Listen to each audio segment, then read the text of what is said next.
Menganggarkan cabaran ekonomi pula yang kian menggusarkan.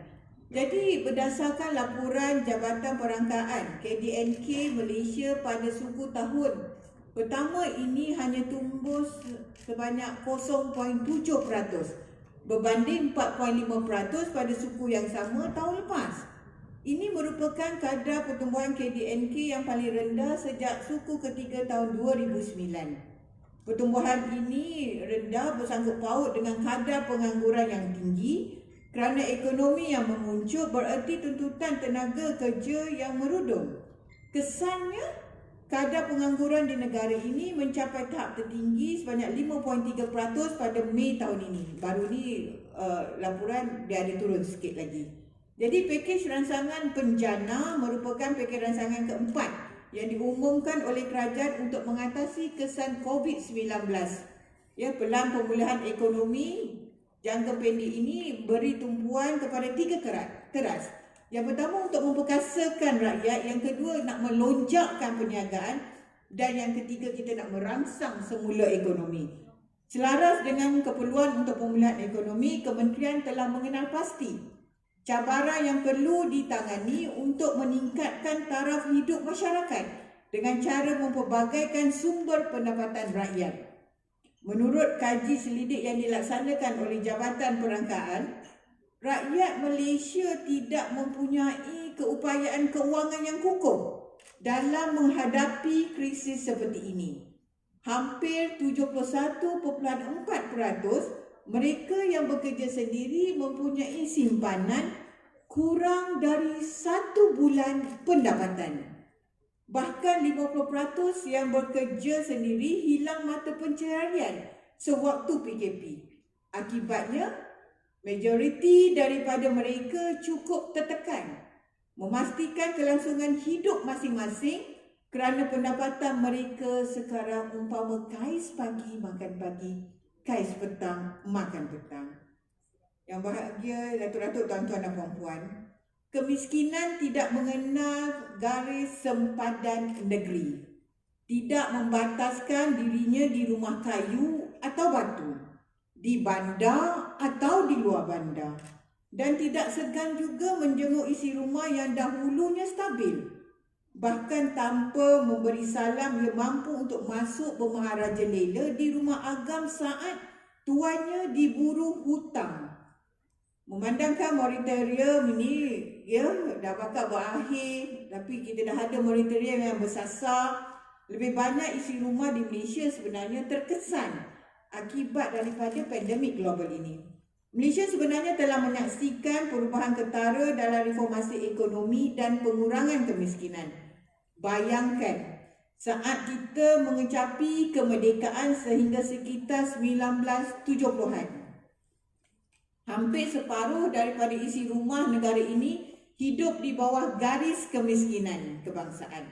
Hasil pertumbuhan ekonomi yang pesat menjelang 1995, kadar kemiskinan telah jatuh di bawah 10% dan turun di bawah 5% pada tahun 2007 dan akhirnya hanya 0.4% pada tahun 2016. Pun begitu, menyedari ukuran sedia ada, mungkin indah khabar daripada rupa. Malaysia mengambil langkah berani melaksanakan semakan had pendapatan garis kemiskinan PGK, nasional, anjakan daripada RM980 sebelum ini kepada RM2,208. Bermaksud kadar kemiskinan tadi yang daripada 0.4% dah telah pun meningkat kepada 5.6%, dan yang sebenarnya inilah yang mencerminkan keadaan sebenar rakyat, realiti rakyat kita. Menyedari hakikat ini, masyarakat pintar diharapkan dapat menangani 3 cabaran utama. Yang pertama, masalah kemiskinan.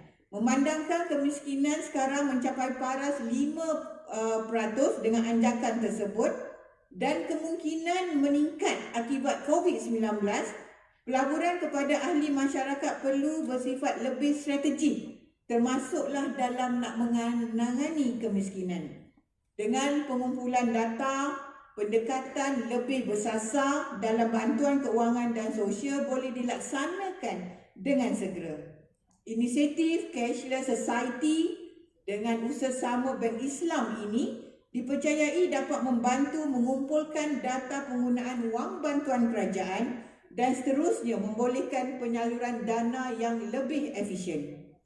Yang kedua, masalah kekurangan, kita nak bantu masalah kekurangan peluang pekerjaan. Sementara bantuan kewangan secara langsung memberikan penyelesaian segera kepada rakyat, pendekatan yang lebih kekal sebenarnya untuk meningkatkan kualiti hidup mereka adalah melalui peluang pekerjaan. Ekonomi digital telah membolehkan sesiapa sahaja menceburi pasaran dalam talian tanpa mengira lokasi dan juga masa. Sebelum ini, akses kepada pasaran yang terhad menyebabkan masyarakat luar bandar terutamanya kurang mendapat peluang untuk menceburi dalam bidang keusahawanan. Latihan e-dagang adalah satu inisiatif yang boleh menggalakkan budaya keusahawanan tempatan. Kita mahukan lebih ramai yang mencubakan diri dalam bidang e-dagang ini. Walaupun tinggal jauh di luar bandar, tapi produknya dapat dijual sampai ke peringkat antarabangsa. Yang ketiga, tadi sebut pasal masalah kekurangan sumber. Dalam usaha untuk mencapai status masyarakat pintar, kemudahan infrastruktur merupakan pembangkit utama. Tidak kira di mana lokasi komuniti, penyediaan infrastruktur yang membantu capaian internet yang lebih baik dapat meningkatkan taraf hidup. Selain daripada kekurangan akses internet yang stabil, kekurangan perkhidmatan yang diperlukan untuk memudahkan aktiviti keusahawanan juga merupakan satu cabaran. Oleh itu, penyediaan fasiliti internet dan pembangunan modal insan melalui latihan kemahiran sebenarnya dapat membantu merancangkan penyertaan rakyat. Ketiadaan latihan kemahiran secara fizikal pula boleh diatasi dengan cara e-learning. Inisiatif baru ini diharap dapat menjadi inisiatif yang lestari merapatkan jurang pendapatan isi rumah. Ya, kita mahukan persekitaran digital ini akan berfungsi sebagai pembangkit mengembangkan kemahiran, latihan industri keusahawanan dan sebagainya. Dalam perspektif yang lebih luas, penyesuaian dan transformasi digital akan membuka accessibility pasaran, mewujudkan komuniti digital pintar dan pembangunan ekonomi yang mampan dan yang paling penting meningkatkan taraf hidup penduduk yang disasarkan. Dalam era teknologi masa kini, masyarakat lebih peka terhadap impak sosial sesuatu perniagaan dan lebih vokal dalam memberikan sokongan atau kritikan.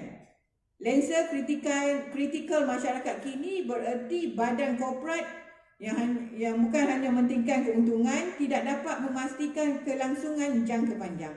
Mereka perlu memikirkan semula nilai yang dibawa kepada masyarakat.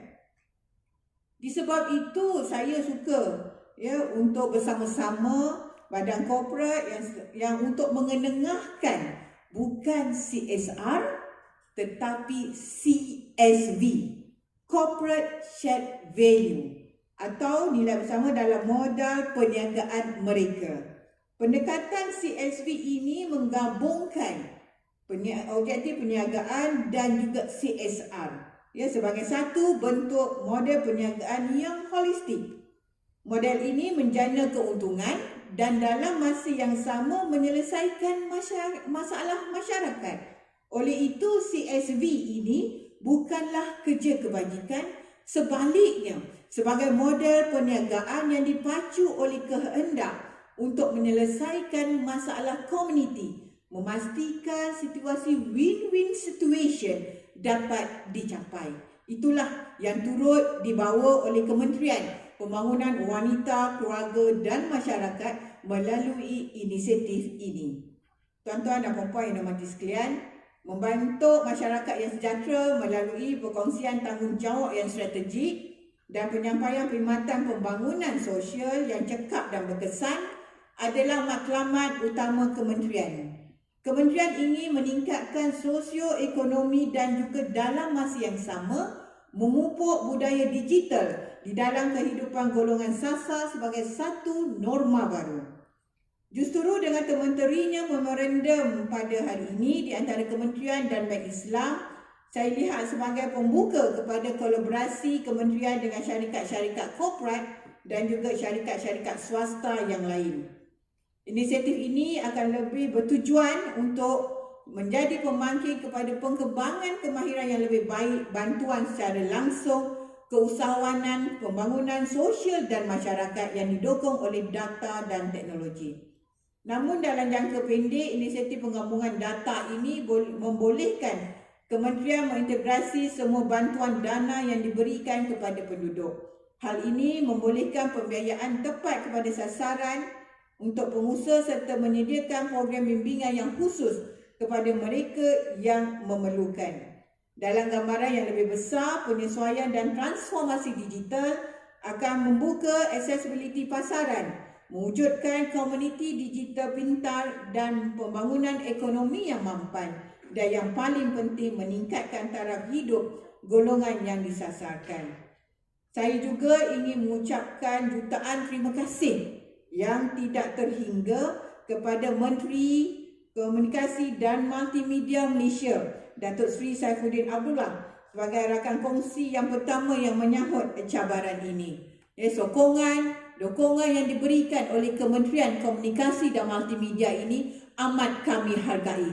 Kita di bawah kerajaan sekarang ni, kita tak work in silo. Kita bekerja sebagai satu pasukan, ya, dan tujuannya dan matlamatnya adalah demi untuk kepentingan rakyat. Ya, kita nak supaya apa sahaja dasar ataupun polisi dia boleh hanya menjadi dasar, tapi ianya tidak akan mendapat manfaat sekiranya tidak diimplementasikan, sekiranya ia tidak sampai kepada golongan sasaran yang kita harapkan. Jadi dengan kerjasama ini, ya, saya harap akan lebih ramai lagi, terutama pada syarikat-syarikat swasta yang akan bersama-sama dengan pihak kerajaan untuk kita sama bangunkan negara yang kita sayangi. This is our country. Kita bersama untuk bangunkan, to build up our nation, ya, dengan konsep daripada CSV tadi.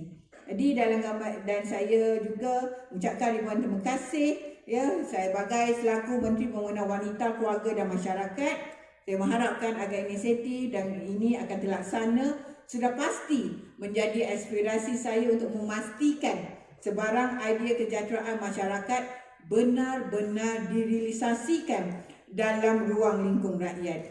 Ya, dalam namun begitu, untuk membentuk kerjasama yang jitu dan hasil yang mampan, gandingan yang sedia ada perlu diperkukuhkan, dan saya harap, ya, dukungan daripada semua pihak untuk menjayakan inisiatif ini. Kementerian Wanita mengalu-alukan penyertaan semua pihak dalam gandingan ini. Bak kata pepatah Melayu, kecil tapak tangan, nyiru kami tadahkan.